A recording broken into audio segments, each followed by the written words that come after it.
There's no sacrifice of the mind required to be religious. Thomas Aquinas, really more than anybody else in the tradition, boldly asks all the questions. If you've got a theologian who says, whether there's a God, well, that means anything's open. That means any question's possible. Good. We have nothing to be afraid of. Reason poses no threat to religion when both reason and religion are authentically understood. That's what Aquinas got. And see, without him, we'd be, I think, in a much more confused state of mind.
Thomas Aquinas' contribution to the church and to Western culture in general has been so massive, it's difficult even to get a grip on him.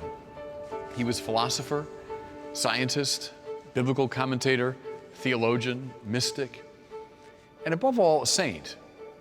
Is that last description, which is at the same time the most overlooked and the most clarifying. If you read Thomas simply as a rationalist philosopher, you'll miss the point of almost anything he wrote. Thomas was a saint, deeply in love with Jesus Christ. He was a spiritual master. And the whole purpose of all his writing was to place us on the road to Christ.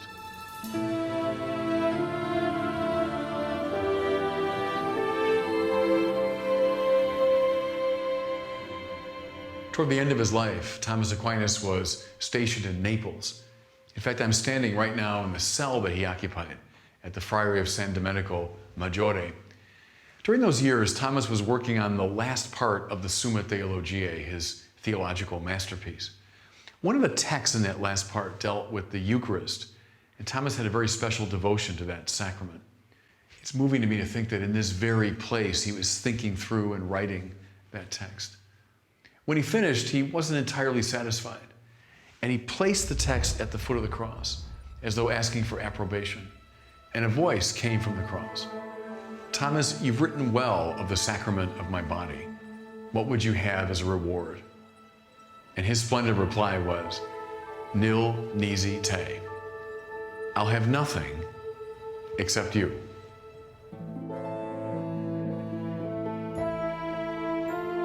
With all his heart, Thomas Aquinas wanted nothing other than Christ. Nothing more or less than Christ. Grasping this is the key to grasping all that he wrote.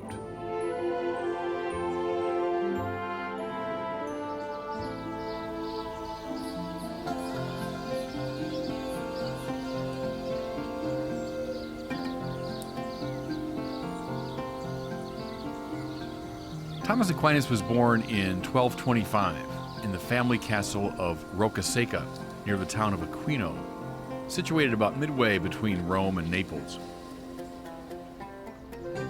His mother, Theodora, was descended from Norman and Neapolitan gentry, and his father, Landulf, was a minor nobleman.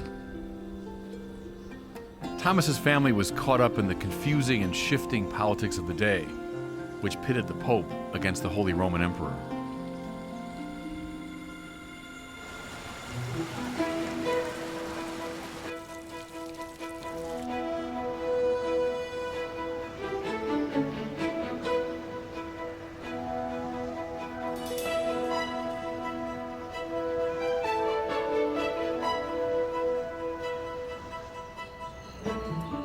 When Thomas was only 5 years old, he was sent to the Benedictine monastery of Monte Cassino, not too far from his home. He would stay among the Benedictines for 9 very formative years. Far too many commentators have overlooked the importance of Thomas's sojourn in the Benedictine world. At Monte Cassino, he would have learned the rudiments of the contemplative life, and he would have fallen in love with the scriptures, especially the Psalms. In his maturity, Thomas would understand theology as essentially an elaboration of the Sacra Pagina, the holy page. There's a delicious story told concerning Aquinas at this early stage of his development. After hearing his teacher discourse on God during an elementary catechism class, young Thomas reportedly said, "But Master, what is God?" He never stopped asking that question his whole life long.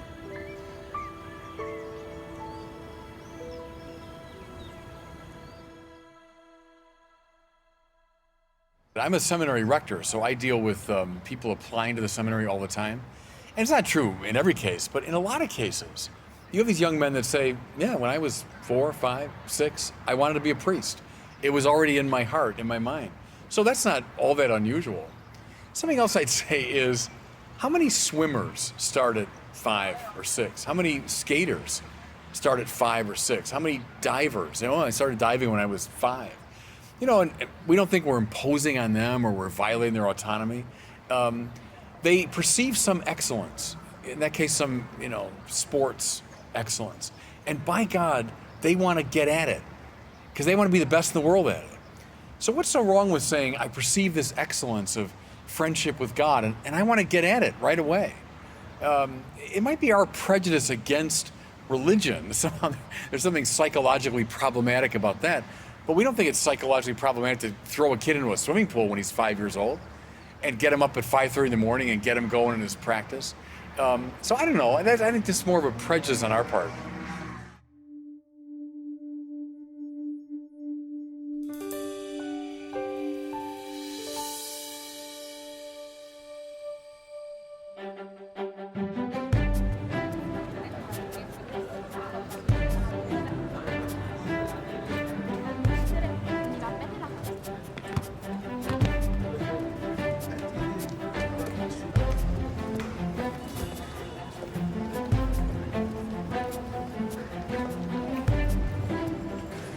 When he was around 15, Thomas left Monte Cassino for political reasons and took up what we would call undergraduate studies at the newly founded University of Naples.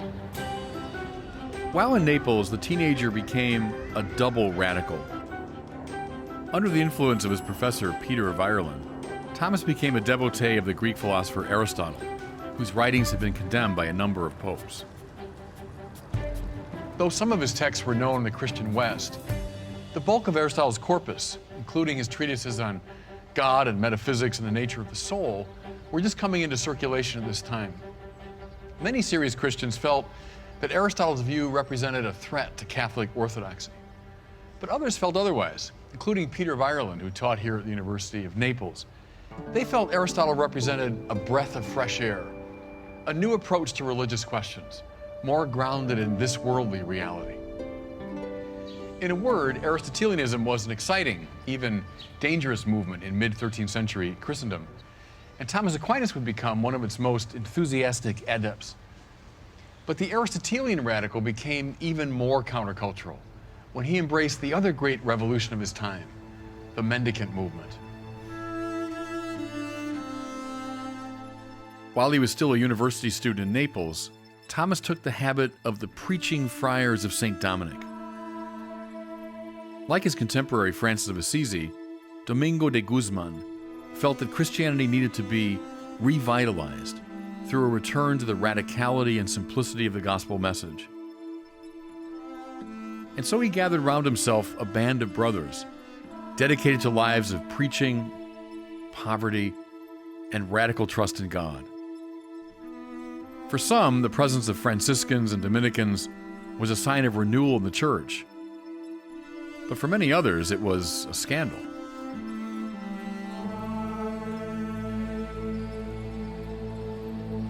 Thomas's parents wanted him to be the abbot of Monte Cassino, a respected position at an established institution.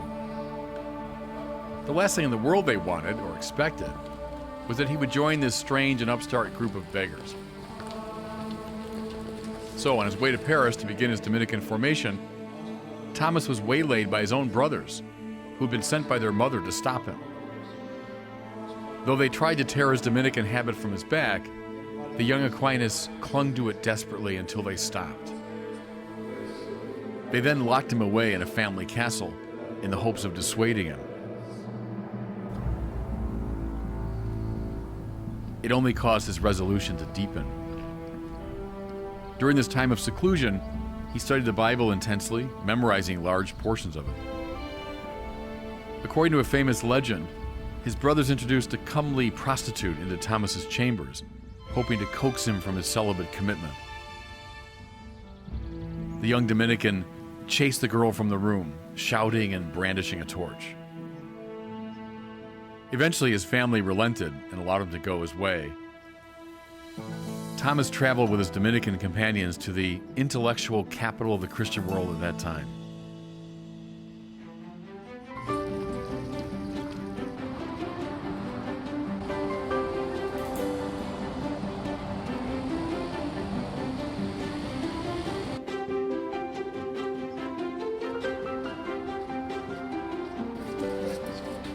In the middle of the 13th century, Paris was a magnet for scholars from across Europe. Young students came to the left bank of the Seine, still called to this day Le Quartier Latin, the Latin Quarter, because of the language spoken by these international students. They came to hear lectures from and to argue with the finest scholars of the time.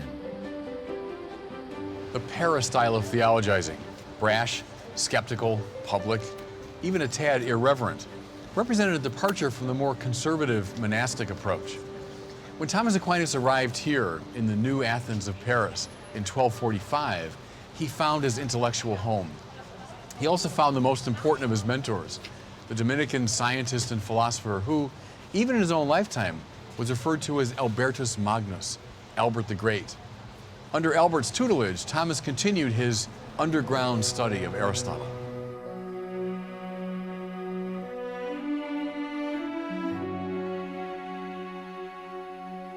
In 1248, he followed his mentor to Cologne, becoming the great man's apprentice.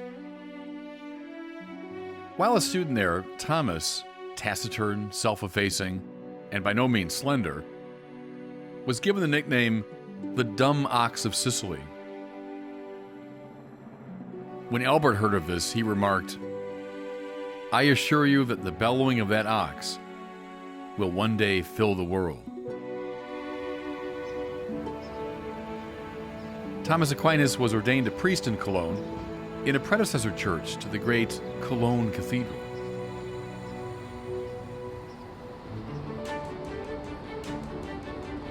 In 1252, he returned to Paris in order to commence what we would call today doctoral studies. And in 1256, the 29-year-old Aquinas became a magister of theology and began to lecture. A magister's tasks were laid out clearly. First, he was to preach, for primarily he was a magister sacrae paginae, a master of the holy page. preaching would conduce naturally toward biblical commentary, and biblical commentary would lead to the searching out of complex theological questions.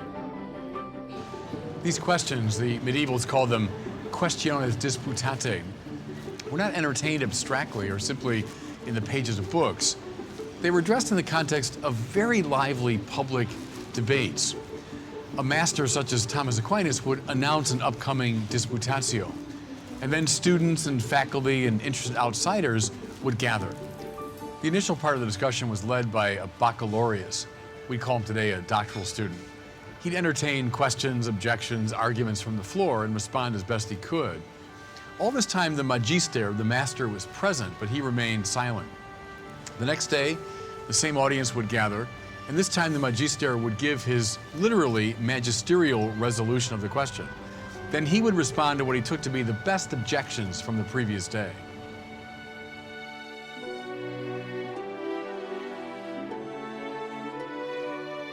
Thomas Aquinas' Summa Theologiae, generally regarded as his masterpiece, is a literary rendition of a series of these questiones disputate.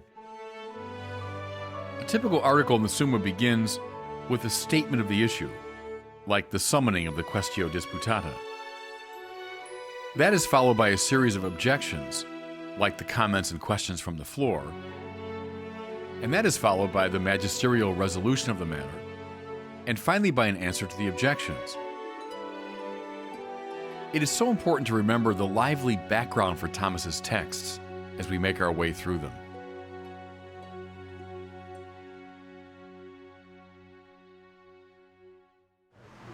So historically, what was so significant about where we're standing? I'm standing on the Rue de Fouillard, which is in the Latin Quarter. It's a very short street, but it's referred to as the berceau de l'université. That means the cradle of the university. The word fouillard is an older French word that has a sense of like bales of hay or straw, because the students would gather here. They'd put straw on the ground, and they would sit, and their professors would lean out the window or lecture them in the open air. So in the very early days, when the students spilled off the island onto the Quartier Latin, the university hadn't fully developed. That's how it started. So the fouillard gives you the sense of that. Also, right around the corner from here is the Rue Dante Street, because Dante came here in the very early 14th century, maybe 1302 or something. And he would have sat on these bales of hay and would have listened to his professors. You look at the Divine Comedy, it's filled with Thomas Aquinas, filled with the scholasticism he learned here. So it's always very moving to me to come to this spot and realize, the whole university movement, which starts in the 13th century, we're at the very beginning of it here.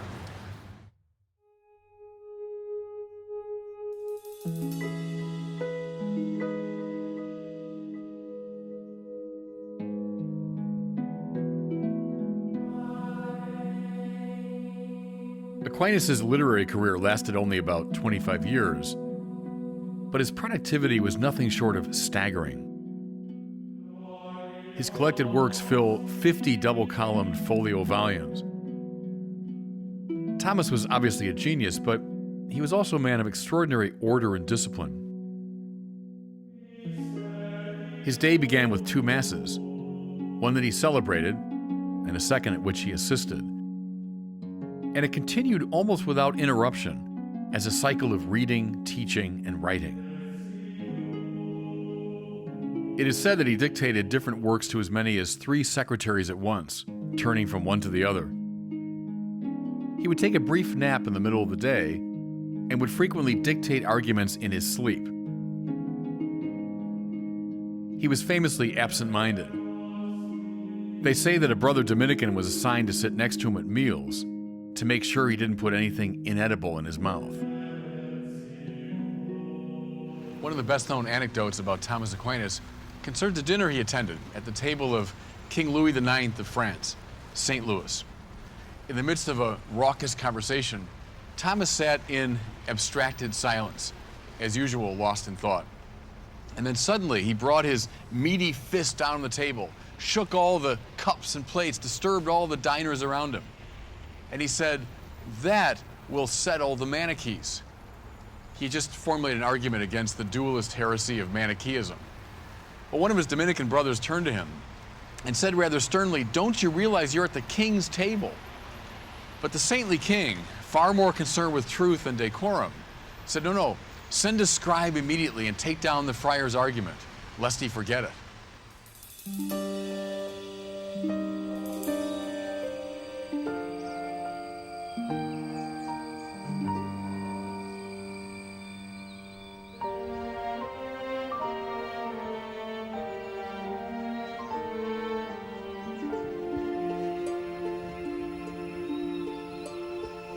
No account of Thomas Aquinas' life would be complete without some reference to the events that immediately preceded his death.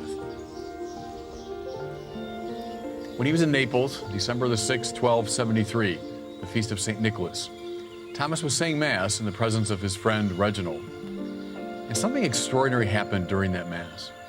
For afterward, Thomas Aquinas broke his routine of 25 years, and he said, "I cannot write anymore." When pressed on the matter, he simply said, "I cannot. Everything I've written seems like straw compared to what's been revealed to me."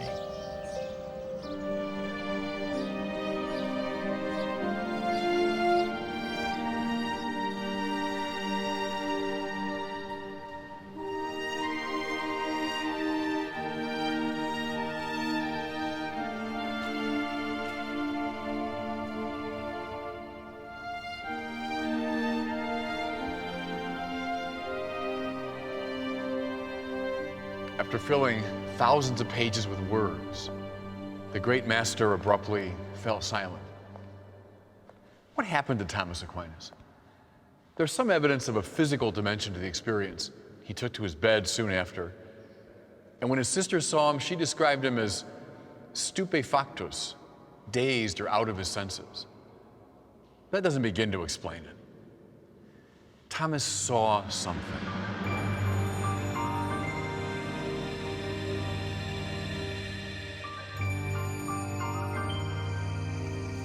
In January of 1274, the Pope asked Thomas to attend the Council of Lyon. And despite his failing health, he set out on the journey. But on the way, he became desperately ill. He was taken first to a castle, but Thomas said, "I don't want to die in a secular place." Well, the closest religious house was this Cistercian abbey of Fossanova. He was brought to this very room. Some say that during his last days, he dictated a commentary on the Song of Songs. It was here, just behind me, that Thomas died on March the 7th, 1274.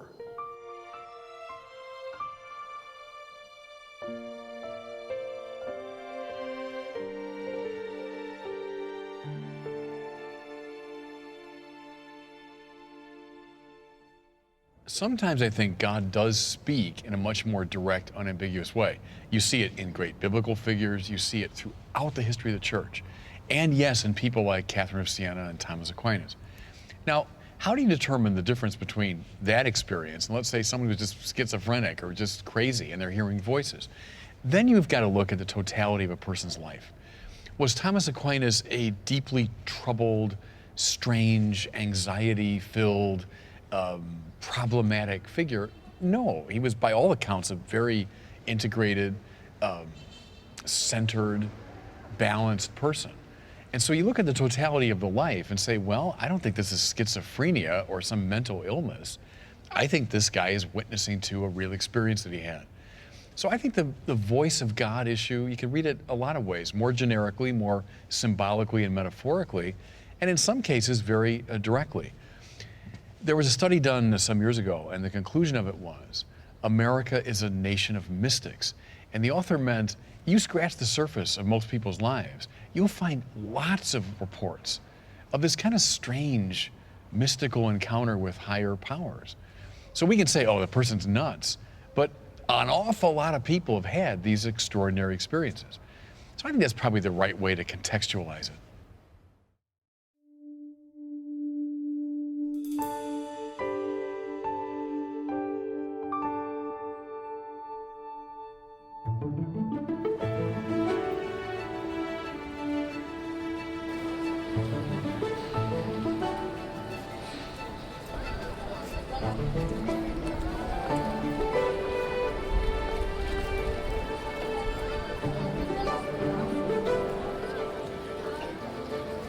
We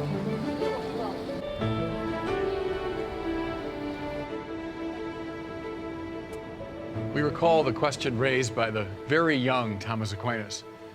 But Master, what is God?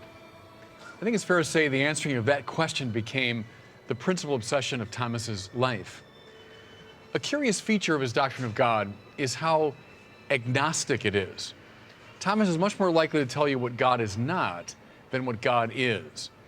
Though he wrote, as we saw, thousands of pages about God, he always honored St. Augustine's dictum, si comprehendus, non est Deus. If you understand, that isn't God.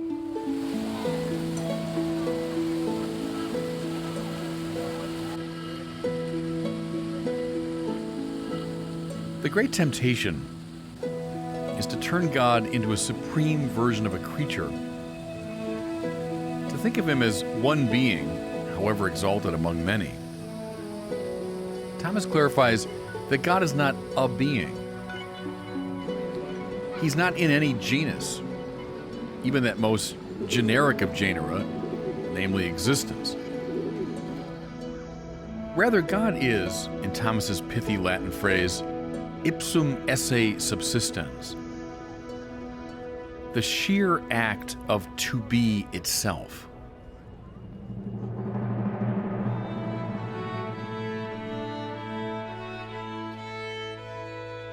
God is not an item in the universe or alongside it. Rather, he's the reason why the contingent and evanescent universe exists at all. Atheists, both old and new, rather consistently miss this point. When they find no evidence for this supreme being, they confidently declare that there's no God. But they're mistaking God, as Thomas understands him, with the gods, supreme items within the realm of nature. The true God is the answer to the question, why is there something rather than nothing?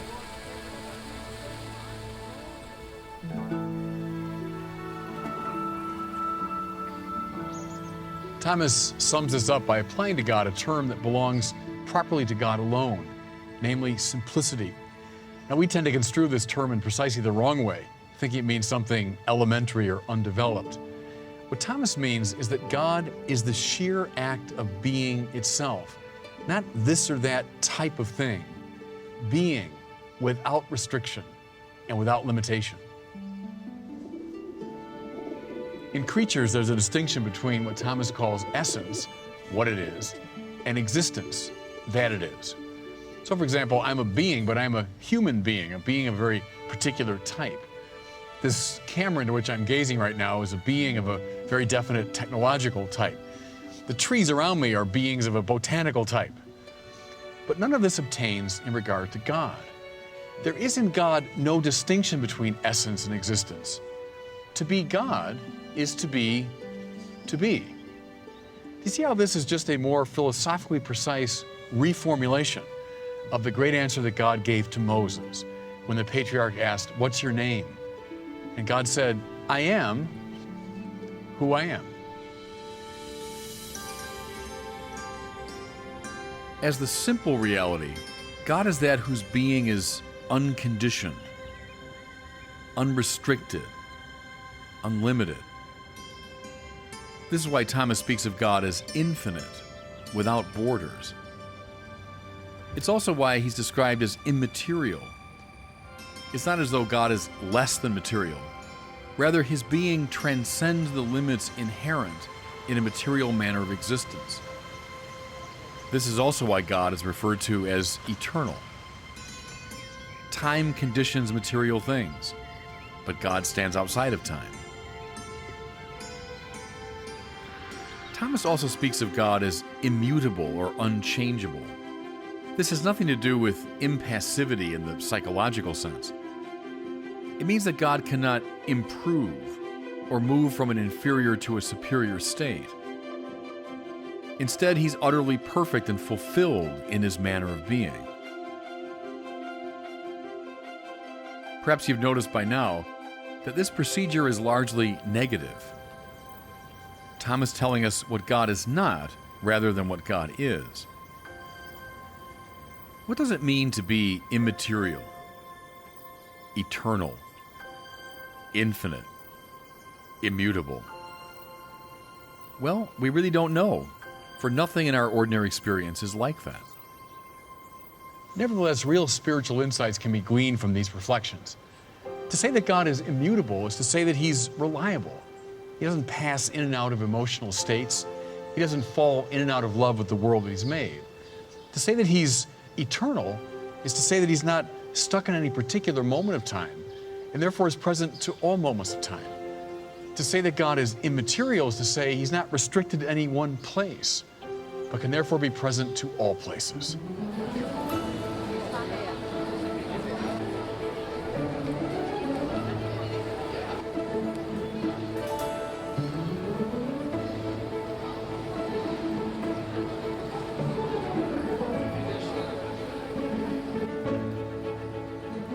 But is the God of Thomas Aquinas personal? Yes. Since He's in possession of all the perfection of existence, He must have mind, will, and freedom.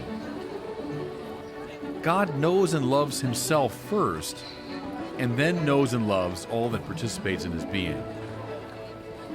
His knowledge of the world is not passive and derivative, but rather creative.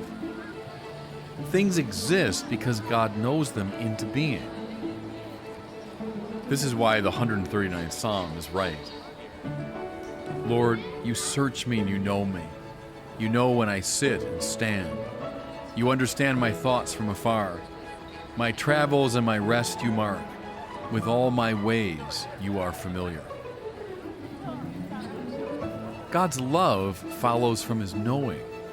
For to know something as good is ipso facto to will it, to rest in it, to savor it. God loves His own perfection with an absolutely perfect love. This love is so intense that it spills over. Creation is nothing but the fruit of this effervescent love.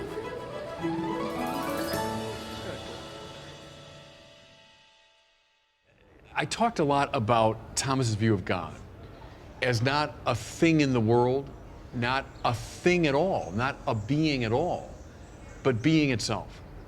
This is so important for the debates going on right now, because you read the great atheists, people like Feuerbach and Marx and Freud and Sartre, and now read their disciples today, the new atheists so-called. They all share this in common. They all think of God as some big being. Some say he exists, some say He doesn't. I call it the Yeti theory of God. Some say there's a Bigfoot, others say there isn't. Let's go find out, let's look for evidence. See, but the problem is the question's set up entirely the wrong way. The creator of the universe is not an item within the universe. Think of the Russian cosmonaut that goes up, in the 1950s, goes up into space and says, hey, I've gone up in the heavens and there's no God. Well, see, that's precisely the wrong way to look for God. You don't find Him as one more thing in the universe. Rather, God is the condition for the possibility of the existence of contingent things. That's a fancy way of saying that God is the sheer act of being itself, in and through which all finite things find their existence. And so part of the problem with atheism is it sets up the question the wrong way. If they knew what Thomas Aquinas meant by God, they wouldn't ask the question that way.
What makes Thomas Aquinas perhaps most relevant to our time is his approach to the issue of faith and reason.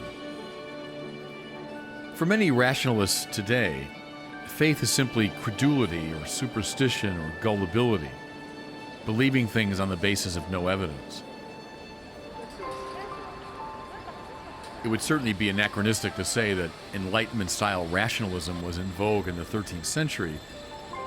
Nevertheless, a form of rationalism was indeed prevalent in the Paris of Thomas's time, namely Latin Averroism. This was a westernized version of the theory of Averroes, the Islamic philosopher, who had argued that theology represents relatively primitive thought, appropriate for the unsophisticated, whereas philosophy is the speech of the intellectual elite. What this gave rise to in its Western Latin form was a double truth theory, whereby something could be true theologically but false philosophically, and vice versa. Trace of this view can be found in the present day, for one of the upshots of Latin Averroism is that finally faith and reason have nothing to do with each other. At the end of the day, faith is simply irrational. This is precisely what Immanuel Kant and his enlightened colleagues thought, and why they encourage people of faith to grow up intellectually. Well, Thomas Aquinas was having none of this. He stood passionately and resolutely against Latin Averroism and the double truth theory, insisting that faith and reason cannot come into conflict with one another precisely because they come from the same source, the God who is truth itself.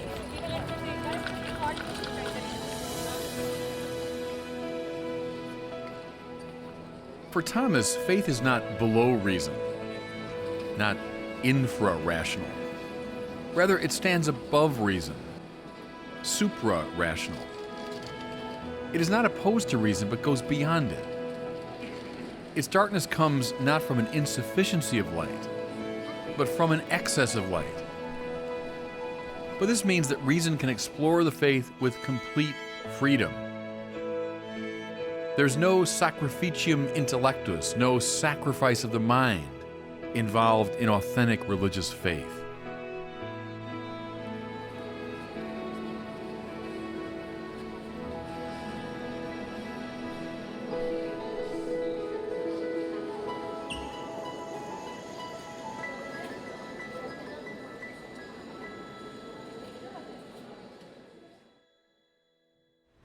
I realize that when you talk about Latin Averroism, it can sound like something so sophisticated that only specialist historians might be interested, but there's a huge resonance. The basic idea was that faith and reason split apart. So this view had it that something could be true theologically but false philosophically. True according to faith but false according to reason. Was the Aquinas sense right away, this is a very dangerous thing, because now faith and reason just become unmoored. Some people of faith, even to the present day, will accept that view. Say, hey, this is what I believe. Don't ask me any questions. I'm not open to criticism. I know science and reason say this, but my faith says that. It's a fideism. On the other side, you've got a rationalism that says, well, faith is just a lot of old nonsense, a lot of old superstition, and reason, science teach something else. Faith and reason have drifted apart. Thomas Aquinas, back in the 13th century in this city, sensed the danger of this, because he knew that God is the truth. Jesus says, I'm the way, the truth, and the life. If God is the truth, then anything true, whether it's mathematical truth, scientific truth, philosophical truth, is from God. And therefore, it can't be at odds finally with faith, which is from God. So he kept the two of them together, which I think is enormously important. Whenever faithful people are tempted to say, oh, don't ask any questions, whenever scientific people are tempted to say, oh, faith is a bunch of nonsense, Thomas Aquinas stands athwart those two positions and brings them back together.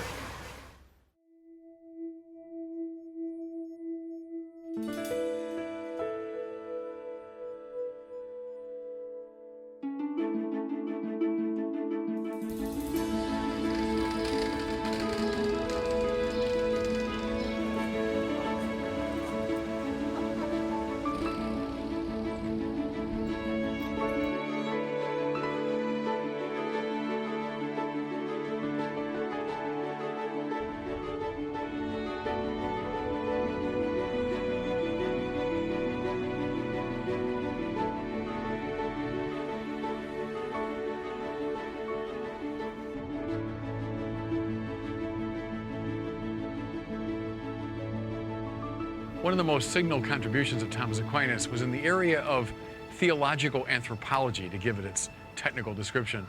More simply, his understanding of the human person. What strikes you first about Thomas in this area is how anti-dualist he was. Aquinas was much more at home with the biblical idea of the unity of the person than he was with all those forms of Platonic dualism that dominated Christian thought before him. For Thomas, the soul is not an alien power standing over and against the body, nor an unhappy spirit imprisoned in the body. Rather, it is the form of the body, the energy that makes a body distinctively human. This statement from the Summa is typical. The whole human soul is in the whole body, and also in every part of the body, just as God is present to the entire universe. Also this, the soul is in the body not as contained by it, but as containing it. One upshot of this unifying view is that the body should be reverenced. Here again from Thomas. We ought to cherish the body. Our body's substance is not from an evil principle, but from God. And therefore, we ought to cherish the body by a friendship of love. So Thomas is not a dualist. But didn't he believe in the immortality of the soul? Well, indeed he did, because the soul's intellectual capacity, its ability to engage in properly abstract thinking, is a sign of its immateriality. Nevertheless, he was convinced that in heaven, body and soul come together. Here's his own language. At the resurrection, the soul resumes not a celestial body or the body of some animal, but a human body made up of flesh and bones. Heaven is not a place of pure spirit.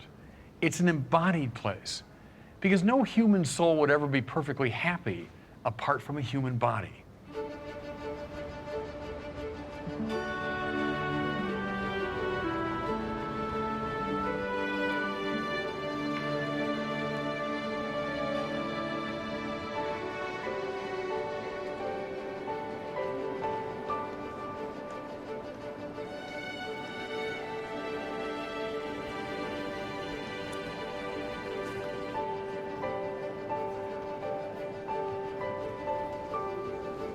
Another key dimension of Thomas's anthropology is his biblically based conviction that the human being is made in the image and likeness of God.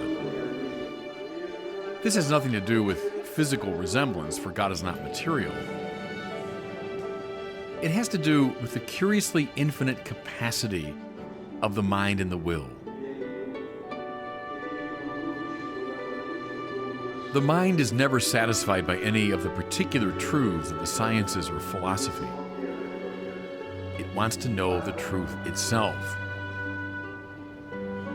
The will is never satisfied by any particular good. It wants the good itself. In a word, both mind and will are ordered to God. By nature, we are ordered to something beyond nature.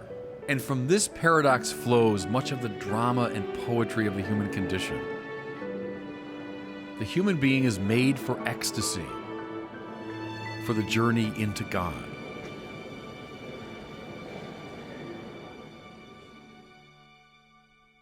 Thomas referred to theology as a science. Well, look at the sciences that begin, in the 16th century, and of course we're still asking all kinds of questions. The sciences have a way of opening up. As you answer one question, 10 new ones emerge. The same is true of the science of theology. So the best minds of the time in the Middle Ages went in for theology, as the best minds probably today go in for the sciences. You have the best minds of a given era looking at these questions, they're going to find all sorts of things to explore. And when you read the text of Thomas Aquinas, they're breathtaking. You can see the autographs of Aquinas, that crabbed writing of his, but the detail of his mind and the nature of the analysis is just extraordinary. He was a genius. He's a bit like an Einstein or a Newton or a Kant or a Plato. He was a genius within the structure of his time intellectually.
Though it's overlooked in most treatments of Thomas Aquinas, the great Dominican saint is best characterized, I think, as someone deeply in love with Jesus Christ. You can sense it in his devotion to the Eucharist and to the other sacraments. You see it too in his rather extraordinary mystical experience, but perhaps most clearly in his writings on Jesus, which I think are the linchpin to his whole thought. There's a text in the third part of the Summa Theologiae. I've always found it very moving and very clarifying. The topic under consideration is the appropriateness or fittingness of the incarnation. Aquinas says something is fitting in the measure that it's congruent with your nature. Thus, it's fitting for me now to be speaking to you because I'm a rational animal. Well, God's nature is to be the good. And as the ancient adage had it, bonum diffusivum sui. That means the good is diffusive of itself. It gives itself away. When you're in a good mood, you don't turn inward, but rather you overflow, you effervesce, you go out of yourself. So we can see the supreme goodness of God in the sheer variety and fecundity of what he's made. God did not remain in isolated self-regard, but rather he gave himself away.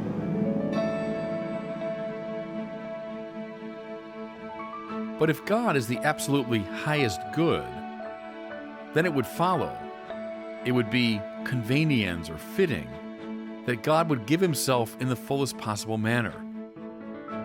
And this, says Thomas, takes place when God joins to himself a created nature, becoming one with creation. The incarnation is therefore the surest and purest indication of God's goodness. We could sum this up by saying that the good God is ecstatic. He tends to stand out from himself, ekstasis, to move toward the other in love. But this fits perfectly with Thomas's reflections on the human person. For we saw earlier that human beings, by their nature, tend outward and upward, ecstatically reaching out toward the good and the true. Jesus Christ, the coming together of divinity and humanity, is accordingly the meeting of two ecstasies, a divine ecstasy that reaches down and a human ecstasy that reaches up. With the icon of Jesus Christ in mind, we can also understand with greater clarity one of Thomas's master ideas, namely that the true God and humanity are not in competition with one another. Thomas says with the mainstream of the Catholic tradition that Jesus is the hypostatic or personal unity of two natures, divine and human, that come together without mixing, mingling, or confusion. Jesus is not quasi-human, quasi-divine like Hercules or Achilles, nor is he merely human like a great saint, nor merely divine as the Docetus would have it. Rather, he's truly human and truly divine, neither nature having to compromise itself to make way for the other. Now, can you see how this doctrine coheres with and indeed gives rise to Thomas's sense of God as ipsum esse, or being itself? If God were a supreme being, however great, he'd still be one finite nature among many, hence would compete with creatures. A supreme being could not become incarnate without compromising either himself or the integrity of the creature he becomes. The God who does indeed give himself away utterly, becoming a creature, but without undermining himself or the creature he becomes, cannot be one being among many. What a beautiful and illuminating coincidence of teachings.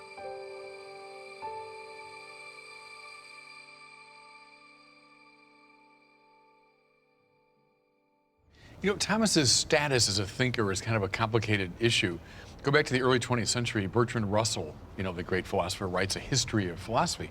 And he includes Thomas Aquinas, but he's a minor character. In fact, he closes the chapter by saying, I don't really understand his enormous reputation because he's just a competent commentator on Aristotle.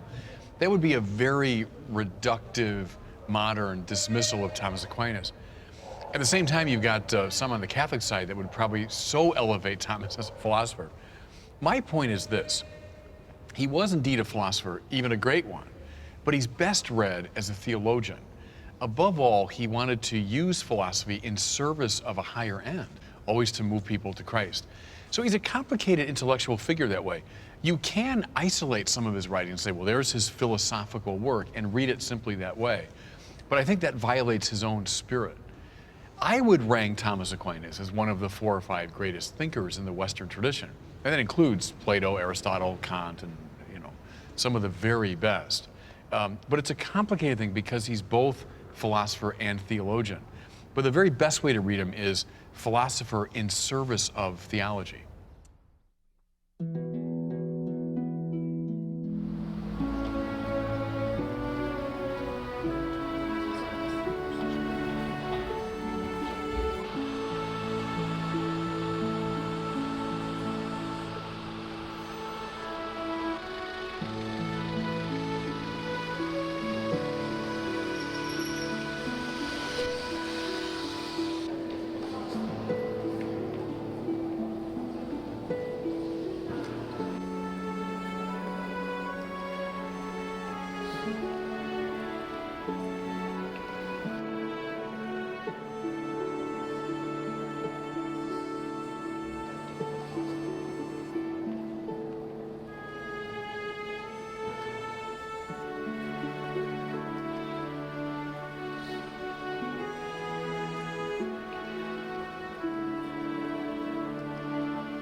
Why is Thomas Aquinas a pivotal player? He showed as completely and passionately as anyone in the tradition that Christians could think deeply about their faith. For him, no question, even the most fundamental, was off limits. He demonstrated thereby that faith and reason are not in opposition to one another. That being a believer involves, as we saw, no sacrificium intellectus. In our time, when so many hold that religious people are simpletons and religious faith only a crude superstition, Thomas Aquinas remains more relevant than ever. He is also pivotal because he beautifully exemplified a truly Catholic mind, by which I mean a mind open to every and any influence, willing to embrace the truth wherever he found it. Thomas was inspired, of course, by the Bible and the great Christian theological tradition, but he also read and cited with enthusiasm the pagan philosophers Plato, Aristotle, and Cicero, the Jewish rabbi Moses Maimonides, the Muslim scholars Averroes, Avicenna, and Avicebron. Even when he disagreed with a thinker, as he did with Origen and Sige of Brabant, he always did so with respect and without polemics. In this, he's a wonderful model for our time, when the religious conversation is sadly so marked by rancor and vituperation. Finally, he's pivotal in his understanding of God as non-competitively transcendent. The God of Thomas Aquinas, as we saw, is not a threat to human freedom and human integrity, but the very ground of that freedom and that integrity. Thomas Aquinas would agree with St. Irenaeus that the glory of God is a human being fully alive. At a time when so many people see God's existence as undermining the human project, how liberating and clarifying this doctrine is. The God of Thomas Aquinas is the God of the burning bush, that power whose proximity makes the world more beautiful and more radiant without consuming it.